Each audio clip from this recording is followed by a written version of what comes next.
That's good. Oh.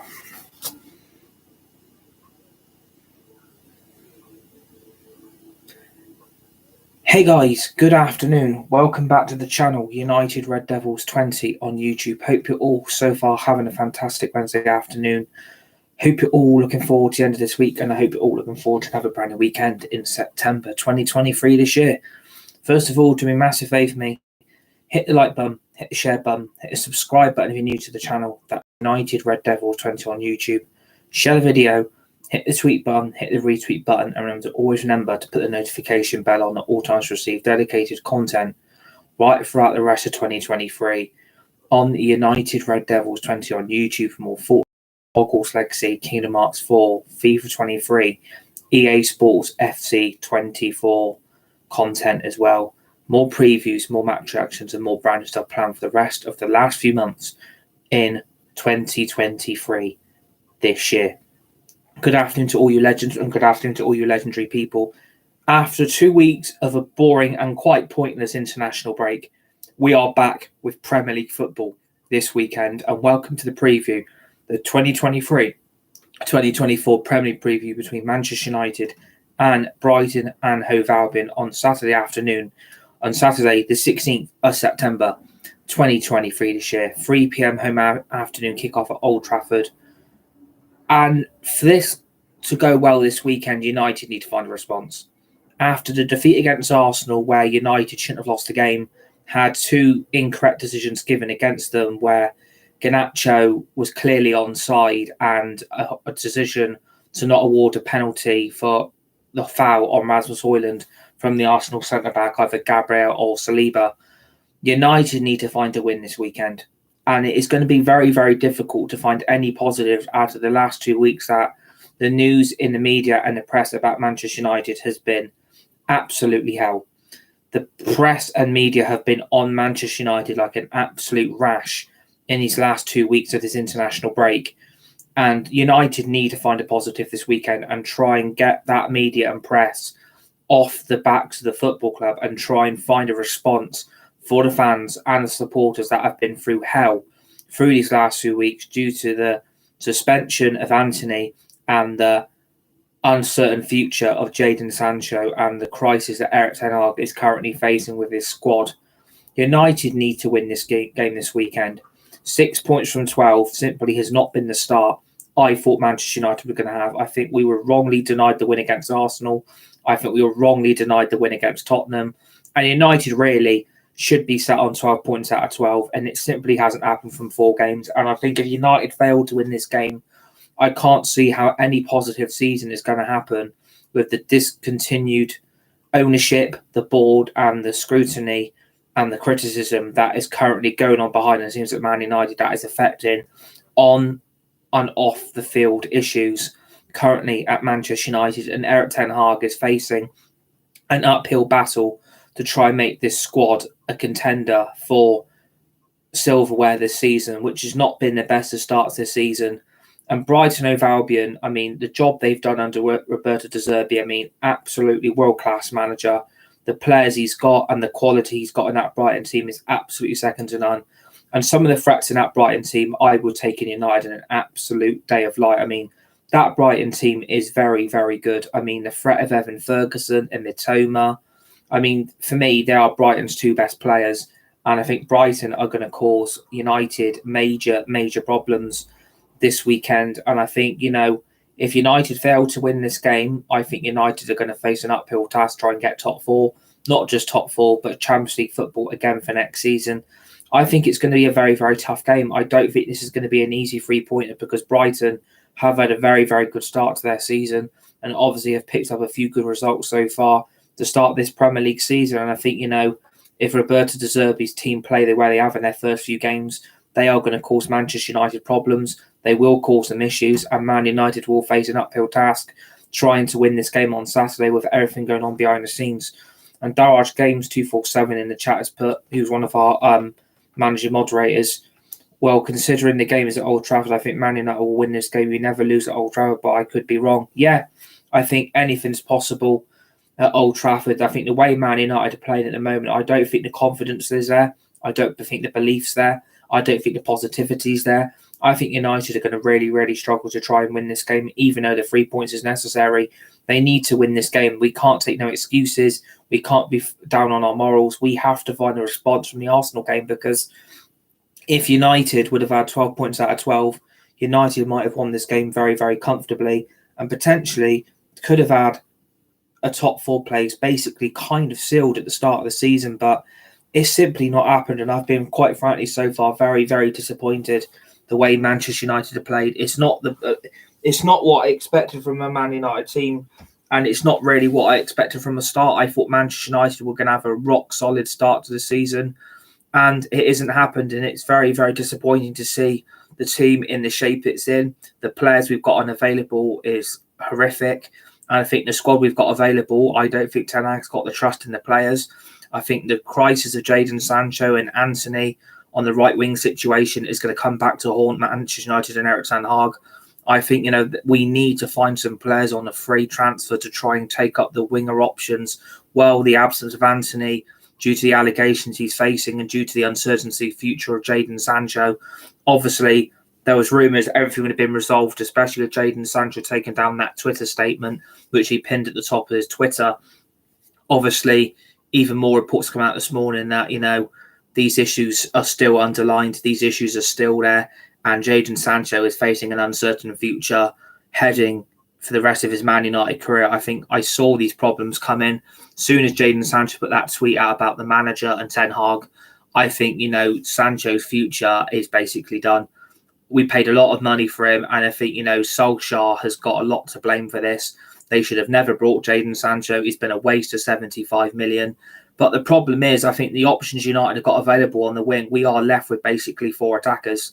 We've only got Rashford, Garnacho, Højlund and Pellistri are our attacking front 4, which is a major, major worry heading into the rest of the season, especially with Champions League football just around the corner in 2 weeks' time. And those are our 4 options going forward. That isn't good enough. That's not acceptable. And I think Jadon Sancho, will he be in the squad Saturday for the Brighton game? I'm very, very unsure where the future lies with Jadon Sancho. If the issues that have come out this morning, that he's turning up late to training, his attitude stinks, and the dressing room, the players, the manager and the coaches are fed up with him, I can't see Jadon Sancho being in that squad Saturday. I think it is a really, really uncertain future that Sancho is going to be in the team. And we could have done with Amad Diallo being available, but he is still out injured. So we've got no Amad, no Anthony, no Sancho. Martial is basically unavailable because he's always injured. And we sent Mason Greenwood on loan to Getafe. Potentially they're going to bring him back next season. So United are facing an absolute monumental task of trying to get this squad through till Christmas. I think if United do not pick up the points this weekend, I can't see where this season's going to head. I can't see any positive direction that this club is going to be able to turn things around. I don't see where Man United will be able to achieve anything, because we've got a depleted squad. We've got players' futures that are still very, very uncertain. And we've got nearly 8 to 9 first-team players out injured. And it is a real, real blow heading into the rest of the Premier League season. This is on the board, in my opinion. This is on the owners, in my opinion, that Ten Hag is basically being hung out to dry. He's not been backed properly. He didn't get back till summer long in the transfer window. And this is now the reality of what Man United are. It is a mess. It's chaos. It's an absolute nightmare behind the scenes. I've been told by several sources closer to the club that this is a joke. It is an absolute circus. It is an absolute pantomime. And the crisis at Manchester United is quite frankly unbelievable. And I'm not surprised we're in this situation. I'm really not. But I thought Man United would have come out of this season with positivity, especially the season we had last season where we won the Carabao Cup, got top 4, got Champions League football back, and all of a sudden everything's just completely derailed. And I can't believe the way we've started this season. If we'd have had 12 points out of 12, we might be having a different conversation on a preview. But if United don't beat Brighton and Brighton comes to Old Trafford and outplay us off the park, then Ten Hag's got to face some serious questions about his future, about the players' decisions he's making, about decisions behind the scenes he's making with other players. And the problem is, if Ten Hag would have got the players he wanted in the summer, this transfer window this season would have started very differently. And we don't have the options, and that's not beating around the bush about it. This is why we fail. This is why we don't succeed. And I think Brighton, knowing the uncertainty around Manchester United at the moment, especially the crisis they have with players throwing their toys out the pram, being suspended for serious allegations, and also the uncertainty with certain players being given a chance that shouldn't even be in the team, it's very, very nerving for Manchester United. And I think Brighton will smell the blood. I think Brighton will come to Old Trafford and play the game. I don't think they're going to fear come to Old Trafford, especially knowing they did the double over us for the first time in their football club's history. I think United are going to really, really struggle to break down this Brighton team because they're so well organised at the back. Lewis Dunk, I think, very, very good centre-back for England. I thought he was very, very good last night against Scotland. Is a world-class centre-back in my opinion. But I think, the biggest threat in that Brighton team is Mitoma.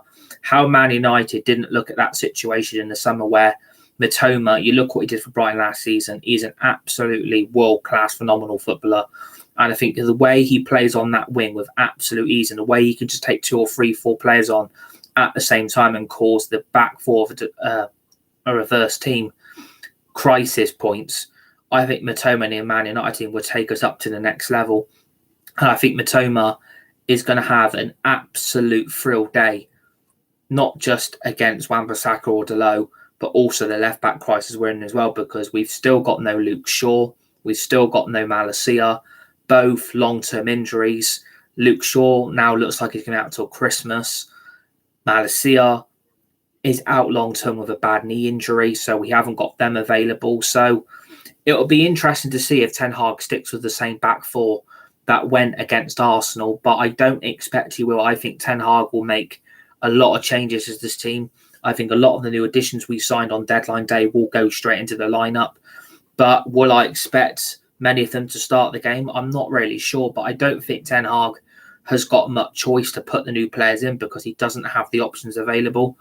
Wingers and centre-backs are a concern for Man United because you've got only Evans and Maguire at centre-back. Yeah, you are right with that point and you're bang on with the view and the opinion. Are stuck with Maguire and Johnny Evans, which is a really, really concern going forward, especially that, Gareth Southgate came out last night and said the stick and the criticism that Harry Maguire gets is completely unjustified and he doesn't deserve the shit he gets. I think Gareth Southgate needs to stop crying and start waking up and facing reality that Harry Maguire is not good enough. He shouldn't even be at this club. We wanted to sell him in the summer, and Harry Maguire threw his toys out the pram and demanded a sell-on fee to leave the club and wanted wages to leave and basically turned down the move to West Ham, threw his toys out the pram like a little baby like he is, and basically turned down opportunity of first-team football at West Ham. And you saw for England last night, this centre-back at Man United shouldn't even be at the club. And I think if we're stuck with Johnny Evans and Harry Maguire for the game against Brighton, it's going to go wrong very quickly because the weaknesses in those two players' abilities is absolutely second to none. Why Man United sanctioned the Johnny Evans deal is absolutely unbelievable. I'm not putting that on the manager, by the way. I do not think Ten Hag is responsible for the Johnny Evans deal. The Johnny Evans deal only happened because Man United fucked up the Pavard deal because they didn't sell Maguire. That's the only reason Johnny Evans is here at this club. That is the only reason here why Johnny Evans is still here is because of Harry Maguire. That is the only reason I can justify Harry Maguire is at this football club. And it's very, very disappointing that United are too afraid to make big decisions going forward to make the success of the club better. How's Gareth Southgate picking Maguire and Phillips? Both of them never play for their club. Well, Southgate picks Maguire and Calvin Phillips because he's Solskjaer in disguise.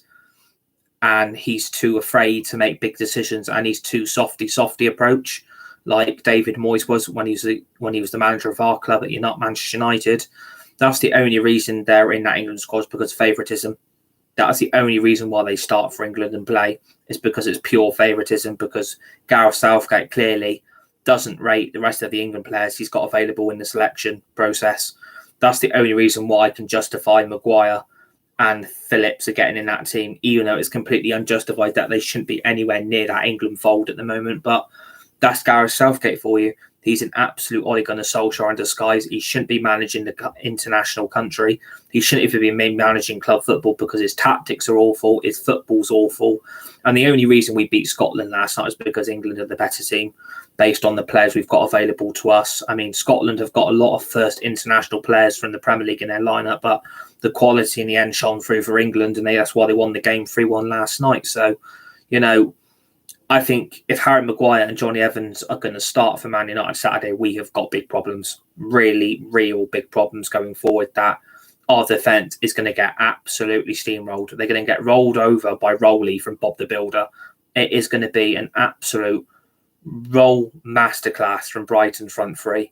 And I think, their biggest threat, if we're looking at it now, is Evan Ferguson. I mean, what a player, what a striker, and the goals he has scored already, especially the world-class hat-trick he had against Newcastle, was wow. That is a player there who can take his game up to the next level. Evan Ferguson, Brighton's main threat, their main striker target, is an absolute phenomenal footballer. I mean, the way he took his 3 goals against Newcastle in the previous home game at the Amex was a phenomenal. And that is the type of striker United could have done with this summer. And unfortunately, United missed out badly. United really should have went to Brighton with an offer too good to refuse to turn down. But United put all their faith in Rasmus Højlund, who is basically Man United's only hope for the goal-scoring issues this summer, and this season alone. I think, we're still trying to wound ourselves from that summer transfer window. And unfortunately, all our hope is Rasmus Højlund turns into a goal-scoring machine and starts putting the ball in the back of the net very, very quickly, because the critics will be on him if he goes 3 or 4 games without a goal and Rasmus Højlund is then back on the bench, because then you've realised you've paid £73 million for a striker that we really shouldn't have went anywhere near. But I back Rasmus Højlund 110%. I think his performances for Denmark in the international break were very, very good. And I think he's going to offer Man United a different dimension of attack going forward for the rest of the season. But we really, really need to win this game. We need to start the game well. We need to dominate the ball. We need to dominate possession. And we need to go into halftime 2 or 3-0 up and hopefully maybe then kill Brighton off in the second half. But I don't think Brighton are going to take this game as, do you know what? We've got nothing to fear.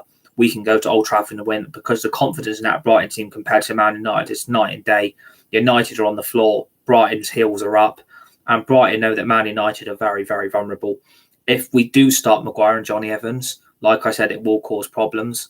But it wouldn't surprise me that, every player that went on international break, and it was confirmed this morning that every international player that went on international duty for their country from Man United have all come back fit, healthy and ready to play Saturday. So I suppose that is a positive sign heading into this weekend, which means more likely that Sandro Martinez will be available, and we are going to need him, because at the moment, what's going to happen with the back 4?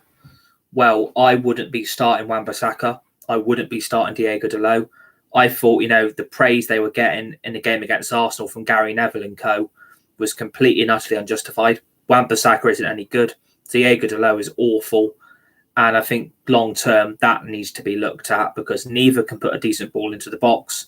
No one can take on the tackle. No one can get the ball forward from either of those two.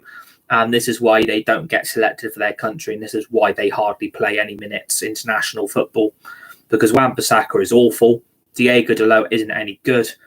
And the problem is at Man United, we haven't got the options there to not use them. So it's more likely going to be Dalot over Aaron Wan-Bissaka. That is what I'm hoping it's going to be. But it wouldn't surprise me if we do stick with the same back 4 that went against Arsenal. But you never know. Ten Hag might mix it up. He might play a different formation, a different style of play that can suit Man United going forward. But will he want to risk playing players in that team that have not featured yet properly in the starting lineup? I'm not sure. Will Ten Hag start Højlund? Will he start Reguilon? Will he start Amrabat? I mean, there's big, big questions heading into this game as how many of those new players are going to get into that team on Saturday. I think some of them are going to have to play. I think Ten Hag needs to change it up. I don't think he can go with Johnny Evans and Maguire, because that's just a car crash waiting to happen. I don't think he can pick them, and I don't want Ten Hag to pick them. but he might, like I said, have no choice due to the injury of Varane. But he might go with Lindelof and Martinez. That's probably his favoured at the moment centre-back partnership due to the fact that he hasn't got Varane available. And that is another concern there. Harry Maguire ain't good enough. Johnny Evans ain't good enough. And the other problem is I think we need to start having a conversation about Raphael Varane. I don't really want to be having these conversations, but I'm now looking at this thinking, is it time we move Varane on? Really, really starting to consider, is it time to move Raphael Varane on? Because the amount of injuries he is picking up for Man United at the moment, I mean, he had these injury problems at Real Madrid. Man United went near him and got him out of Real Madrid and signed him. And look at this now. Was that a really bad signing under Solskjaer? Looking at long term, yeah. Solskjaer is at fault for a lot of these problems. And those Solskjaer problems are still in the first team now. It's still in this squad. It's still in these players. And Ten Hag is feeling the effect of it. We've got too many players left behind by previous managers that United have kept and not got rid of and not been ruthless and brutal with decisions to move them on. And this is the big problem. This is the big, big problem now. The injury to Raphael Varane, I mean, this is his 7th or 8th injury in the last 3 seasons at Manchester United. So United are now concerning that Varane's long-term prospects of being a starter, it's got to be questioned that we need to move him on. I'm really sorry. I think it's time to move Varane on, because if he's not fit Saturday, which he's expected not to be, Varane needs to be gone in the summer of next year in 2024, and a new centre-back needs being brought in. I think you need to move on Johnny Evans as well as Maguire and Raphael Varane. I think all 3 of them need to be moved on before the problems at centre-back get even worse with their injuries and the lack of performance and consistency from them in international football as well as in club football. But yeah, Varane obviously isn't going to be available for Saturday, which is hugely disappointing, because I think we could have done with him back with Martinez, because I think him and Martinez, we're the only team in the Premier League that have got 2 World Cup winning centre-backs, and both of them are our first teamers, and they are both comfortable with each other's game, and having both of them unavailable is a big, big blow. But I think Martinez will probably get in Saturday, because obviously he came back from international football fit, healthy and hungry for the game Saturday. So I suppose it is a positive that we have got Martinez available, but it's just a blow that, you know, we are probably now stuck with either Johnny Evans, Lindelof, or even worse, Harry Maguire next to Martinez, which is not any consolation, really. I wouldn't have either of those 3 next to Martinez. I think all 3 of them are awful in their own way. I don't think they should all be at Man United. I'm sorry, but when we do our EA Sports FC 24 career mode with Man United, I will show Man United what a transfer window can do, and I will show what ruthlessness can be like, because it isn't hard for Manchester United to get rid of players. It's really not that hard. It's actually quite easy logically and physically. But at Man United, like I said, it's jobs for the boys. It's mates rates FC, and it is protect the squad, protect the criticism, and protect the shit they get off Twitter, social media, the fans, the supporters for criticising their awful, embarrassing performances. But they don't need protecting. You don't need to hold their hand. They're not crossing a road. Like, these footballers deserve the criticism they get. And like I said about the Gareth Southgate situation with Harry Maguire, Gareth Southgate has got no clue. Gareth Southgate is a laughable manager. I mean, how he's managing England at international level, God blimey, God, the FA makes some bad decisions regarding him, backing him, letting him pick Maguire. It shouldn't be allowed. It really, really should not be allowed that Maguire gets picked for England, because he is an awful footballer. He is an embarrassing role model. And for him to throw his toys out the pram and to protect and to reject the move to West Ham shows the attitude and the arrogance of that man. And I hope United get rid of him in January. I really hope he's gone in January. So, you know, I think the centre-back situation will pick itself on Saturday. If Martinez isn't available, and we hope he isn't, it's going to be Johnny Evans and Maguire, or it might be Maguire and Lindelof. It could be Evans and Lindelof. I mean, neither of those 3 combinations excites me. It doesn't give me any strength or positivity that we're going to be able to keep a clean sheet. But it is what it is. We can't really do anything about it. Ten Hag's got the crisis in the squad that he's been left hanging out to dry by the board and the owners, who are to blame for all this mess, because if they would have given the manager an unlimited budget, stopped using financial fair play and sell to buy bullshit bollocks PR stunts to get away with an embarrassing transfer window, they are to blame for the performance on the pitch. They are to blame for the Arsenal result. They are to blame for the Tottenham result. They are to blame for the Wolves and the Forest results. The board are to blame for them, and so are the Glazers. If you would have backed the manager properly, we would not be having to discuss this club's future and your incompetence every single bloody time. But it goes in one ear and out the other. They don't give a shit. They don't care. They call the fans hysterical. They call us laughable. They haven't got a clue how to run a football club, and they should be quite frankly ashamed the way they operate as a whole, because the Glazers are nasty, nasty people, and the Richard Arnold and John Murtaugh literally think they're good at their job, where both of them are massively incompetent. And it's a shame, really. It really, really is a shame that, United are in this situation, but we can't help it. We've got to get on with it, and we've got to get on with it at the end of the day, and that's all we can do. So I think, Onana will start. Personally, I would start Delo. I think Varane and Martinez have got to play Saturday. I don't care if Varane's not fit. He has got to play. I mean, we have to have those two starting on Saturday to keep a clean sheet. Anything's possible, but if we go with what I think I dread's going to happen, then good luck keeping a clean sheet, because Maguire and Johnny Evans are going to get turned inside out by Matoma and Evan Ferguson. I think, the right-back situation, we need to stop playing Delo and Wan-Bissaka at left-back. Neither of them are left-backs. They're both fucking right-backs. You need to stop playing players out of position, because it's not right, it's inaccurate, and it's not going to get the team any confidence to try and get that game won. So I can't quite justify how people say playing them at left back when both of them aren't left backs. They're right backs. I mean, wake up. It's not real to see. It has right back in there on their Wikipedias. They're right backs, not left backs. So for me, I think Sergio Reguilon has to come straight in. For me, he's a better player than Diogo Dalot. He's better than Aaron Wan-Bissaka. I think Sergio Reguilon will come into the team Saturday. I'm hoping he's going to play. I'm hoping we've not just brought in him for a bench option, because if that's 2 games in a row on Saturday that he doesn't play, what was the point buying him? What was the point loaning him from Tottenham? Because you're now looking at it thinking, why? Why did we bother? I think Sergio Reguilon, for me, has to go straight in at left back. He is a left back, and that is what he was brought in for. So I can't quite justify, if we've brought Reguilon in and we're not going to use him, what was the point? I mean, you really should be using players that you want and you've brought in, and you should be using them. Reguilon deserves game time. He was underrated at Tottenham, didn't have a good career at Sevilla or Real Madrid or Atletico. Tottenham treated him like crap. And I think, he can rebirth his career at Man United, and I think he will play, and I think he will hit the ground running. I think he'll make the left-back position his own, and I think he'll offer Man United so much going forward compared to what United have done with Malacia and Luke Shaw. Both injury-prone, both need to be moved on next summer, because neither of them are bloody good enough. And let's hope that both of them are gone, because for me, they're nothing but mercenaries being sat on wages they should be paid when they're injured. I'm sorry. If you can't keep yourself fit, lads, you shouldn't be at this bloody football club. You're meant to be playing competitive football, and both of you are sat there injured, and it's laughable. It is fucking laughable.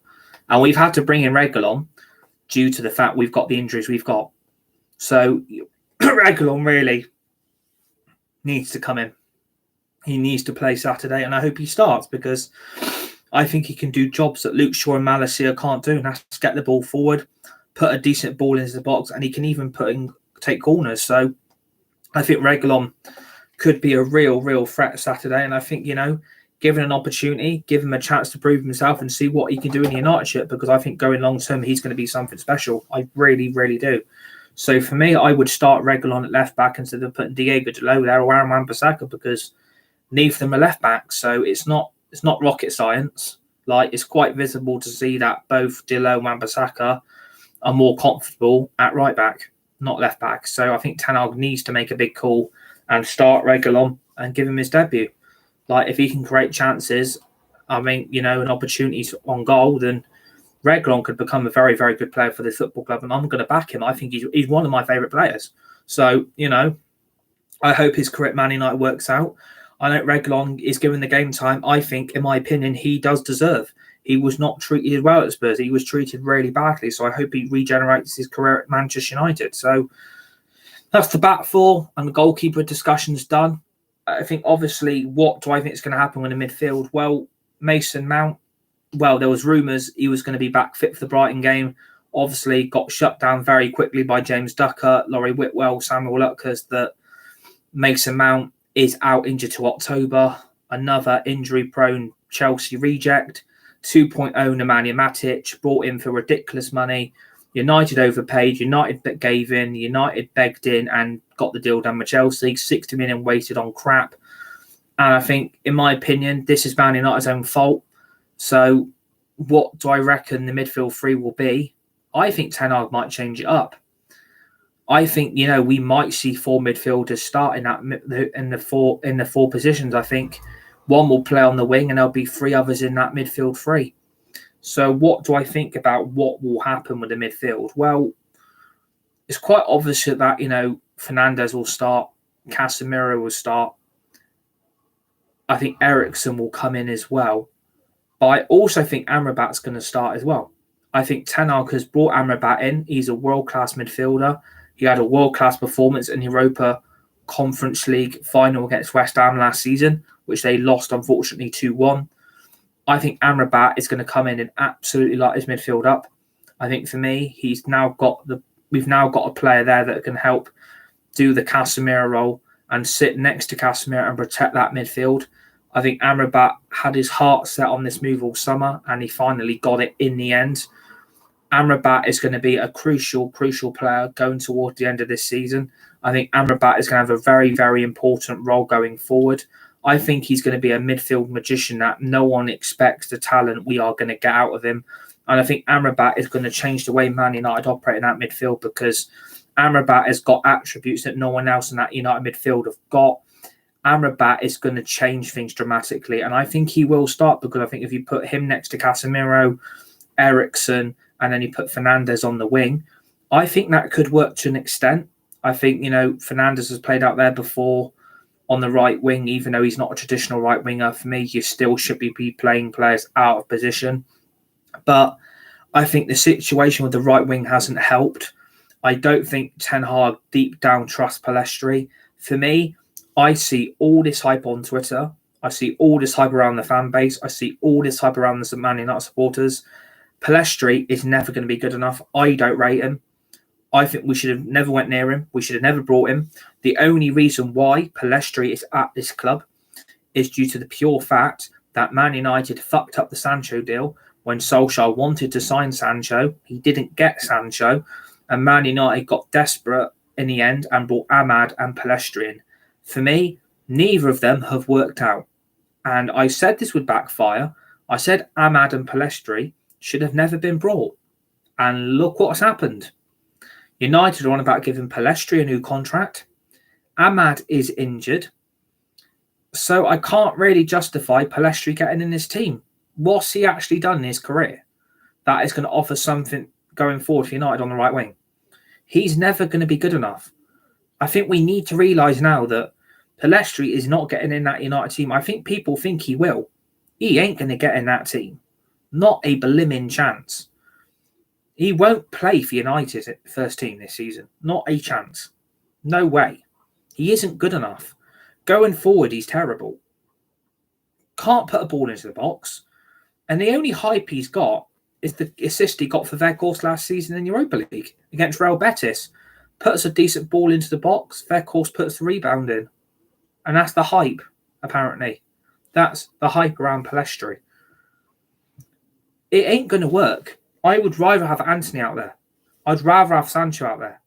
I think both of them, logically, are both better than Pellistri. But we've both got both of them unavailable, which sucks. So United might have to pick Pellistri. But will Ten Hag trust him going to future Premier League games? I'm not sure it will work. For me, it's not logical. Pellistri is hardly playing international football. He's not getting picked for his country. So time will tell what will happen with Pellistri. But I wouldn't start him against Brighton because I just don't think it will work out. I'm sorry. I just don't think long term that Pellistri, everybody thinks he's going to be the answer. No, I'm sorry. No, it ain't going to work. And I think this is why Ten Hag will go with the midfield four. And will he play two strikers? He could play a 4-4-2, but in the diamond formation, play two CDMs, Eriksen and then Fernandes and then Rashford and Højlund. That is what I think is going to be the team. I think that is what the lineup will be. I think Ten Hag is going to change this team up that we've not seen before. I can see all four midfielders starting because Amrabat, for me, has to come straight into the team. I don't want to see Amrabat on that bench. You've brought him for a reason. I don't want to see Reguilon on that bench. You brought him for a reason. You can't really say, oh, well, they're not both ready yet. I'm sorry, that's no excuse. They are ready. Amrabat's been brought in to go straight into the first team, and so has Sergio Reguilon. They both deserve the opportunity to play for this great club. We are still the most successful English football club in history. There's no doubt in that. You can't take that away from Manchester United. There's opportunities for both of them to show what they can do at Old Trafford against Brighton. Amrabat will help Casemiro. It will help Fernandes and Eriksen going forward as well. And Reguilon, we ain't got no malice here on Luke Shaw, not Ten Hag's fault. So there's no reason why not both of them don't start. But I think that will be the team. I can't see Garnacho starting because clearly Garnacho ain't ready. For me, the goal against Arsenal, and I've looked at it several times, is clearly onside. It's not offside. The position and the angle and the lines, and they've even come out and said the goal should have been given. VAR for you, ladies and gentlemen. So, does Ten Hag trust Garnacho at the moment? I don't think Garnacho is ready. I'm sorry. I mean, I know he's very pissed off. He didn't get the number 7 shirt, and I can justify why he didn't get it. And now I've seen why. But he ain't ready to start. Not a bloody chance he's ready. But I think Ten Hag does like a traditional front three. He likes a striker, he likes a left winger, and he likes his right winger. Will Ten Hag go with that, knowing the options he's surplus with? Because he's going to look at that. He's going to be annoyed he hasn't got Anthony. He's going to be fucked off the way Sancho is dealing with his situation and throwing the manager under the bus, which Sancho had no right doing, by the way. No player is bigger than the football club. Always remember that. No player is bigger than the football club. And I will keep telling you that. No player is ever bigger than Manchester United. If Rasmus Højlund threw his toys out the pram, he has to go. So does Rashford. I'm the same with Sancho. Sancho is not going to be in that team Saturday because if the issues are still there and Ten Hag and Sancho are still arguing and not reassured anything, Sancho will not be in that team Saturday. Because if the players, if he's upsetting the players and he's upsetting the dressing room, Sancho needs to be moved on. He could be a bloody problem till January, and I hope we find him a home in January and get rid of him and sell him. Don't loan him. Bloody sell him permanently and get fucking rid of him. He's never been good enough. I thought he'd line it up in the Premier League. I've been proved wrong. I hold my hands up. He's not hit the ground running. He's not taken the Premier League by storm like everybody thought we would. He's not going to be good enough. I want him gone in January. No loan of obligation. Bloody sell him. Because clubs out there have got the money. Don't loan him with an obligation. Sell Sancho and find him a new club and we replace him. The ideal replacement, you sell Sancho, buy Mitoma. There is your answer. Sell Sancho, buy Mitoma. There's the clear indication United's ruthlessness needs to happen. Or you go to Brighton and offer Scott McTominay, Harry Maguire and Jadon Sancho for Mitoma and Ferguson. All three of them would get in that Brighton team straight away. And Brighton would have a very, very variable, seeable future in the Prem for the next 10 years. Which Brighton have been a great addition, by the way. Brighton have been fantastic since they've been in the Premier League. And I think it will be a tough game. This game could swing either way. But I've gone with my team. I think the team I've selected in Onana, Dalot, Varane, Martinez, Reguilon, Amrabat, Casemiro, Fernandes, Eriksen, Højlund and Rashford. That, for me, should be the team. I wouldn't risk Pellistri. He ain't good enough. Garnacho ain't ready. And the problem is you're going to look at that bench and the usual suspects will be on it. Maguire, Lindelof, Johnny Evans, Bandia, Palestri, Martial, maybe Sancho is on the bench as well, McTominay. I think, the United team is very, very predictable because we haven't got the options. But I think your Brighton are going to come and give us a game. I do not think this is going to be as clean as people think. I don't believe Man United have got this win nailed down. I think it's going to be a very, very tough game for both sides. It's going to be very, very tough. Brighton will come and give Man United a game. The fear factor is no longer there again. I thought we were bringing that back. I thought the fear factor would have been brought back, especially what happened last season. But now, it's very, very unpredictable what is going to happen in the next few games because you've got Champions League football, the Carabao Cup still in full swing in the next 2 weeks. So United have really got to pick up some momentum here to head in the rest of the season because this season could happen one or two things. One, we start picking win after win up, or two, we start spiraling down very, very quickly. We have a nosedive very, very quickly and the results start spiraling out of control. The team throws the manager at the bus, the manager's gone. I'm hoping that solution does not happen. These players have got to step up and find a response after that embarrassing away defeat to Arsenal. The way Arsenal outplayed us in that last 10 minutes, which they robbed the win unfairly, and 2 goals that we should have had were not given. The penalty on Rasmus Højlund and the Garnacho massively unfair offside rule, which is destroying football, should have been given. United should have been sat on fucking 9 points here. This is what annoys me. We have been robbed of 6 points this season, and it's very, very unfair. The VAR and the Premier League favour the top 2 teams that finished top 2 last season. They are favouring them. It's there for Chelsea, Liverpool and Spurs as well. They favour the more successful clubs in the last few seasons. Man United don't like being given their decisions now. It's not fair, it's wrong, it's unacceptable, but what can you do? United are treated unfairly. And I think, the response from these players has to be, we pick ourselves up, we get the boost in confidence, we train, we get back into training, and we find the win on Saturday. Give the fans and supporters something to sing, song and dance about and cheer about because the scrutiny behind the scenes for the ownership and the board, the Glazers, is all still mental. And I want United to win the game. We need to win this game because we could start spiraling down that league table very quickly. United could find themselves where they were last season very quickly if results go against us and Brighton come to Old Trafford and win or grab a point. United fail to win, then it's going to be a long season. If we don't beat Brighton, we ain't beating Bayern Munich next Wednesday. Forget that happening. That won't work. That ain't going to happen. So forget that happening, if it does happen, because that will spiral out of control. United need to find some positivity from somewhere and some confidence and get playing the football we need to be playing. This is why Amrabat was brought in. This is why Reguilon was brought in. Højlund will start. Martial is crap. And I don't care if the players don't like it that they're called crap and shit and everything. That's not my fault. Your performances are bad. Wake up and face reality. You're not good enough. You shouldn't be at Manchester United. You need to leave in the summer or terminate your contract and do the club a favour and leave. That's the only way United are going to turn this season around, by being ruthless, brutal and winning on the pitch. Hopefully the additions of Amrabat, Reguilon, the backup goalkeeper and Bandia will help the team going forward. I hope it helps it going forward. But anything can happen with Manchester United. Failure to win this game and everyone wins, we could fall to about 13th or 14th by the end of the weekend. Let's hope that doesn't happen.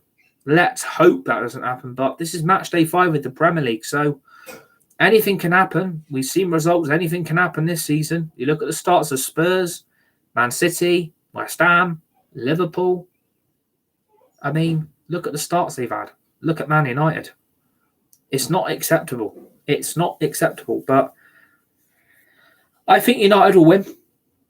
I'm going to go for 2-0. I think Højlund will grab both the goals. But you never know what can happen at Old Trafford. Brighton might come surprise us and win. They draw, they get a point, or we lose. Simple as that. But I'm going to go for 2-0 United. That's what I think the scoreline's going to be for match day 5 of this weekend Premier League football season, 2023-2024, at Old Trafford, Saturday afternoon. Hopefully it's a win. Hopefully it's 3 points. And United end the week on a positive note after the Anthony and Sancho malarkey going on. So remember to hit the like button, the share button, hit a subscribe button if you're new to the channel. That is United Red Devils 20 on YouTube. Share the video. Hit the tweet button, hit the retweet button. Remember to always remember to put the notification bell on at all times to receive dedicated content right throughout the rest of 2023 on United Red Devils 20 on YouTube for more Fortnite, Hogwarts Legacy, Kingdom Hearts 4, FIFA 23, EA Sports FC 24, GTA 6 hopefully will be out next year. We've got more previews, more match reactions. We've got Rocket League Season 12 Porsche content, live streams now as well for the new season of Rocket League. And then obviously, then please join me for the match reaction Saturday evening, which hopefully is a Manchester United win. Hopefully it's 3 points, and hopefully we can get back to winning ways in the Premier League, because after that Arsenal defeat away, 3-1 away at the Emirates, if we fail to win again, United's Premier League season is going to come down crash and burning on them. Enjoy the rest of your Wednesday afternoon. Stay safe, be nice, be kind, shall we? All legends, you're all legendary. Thanks for watching. Peace.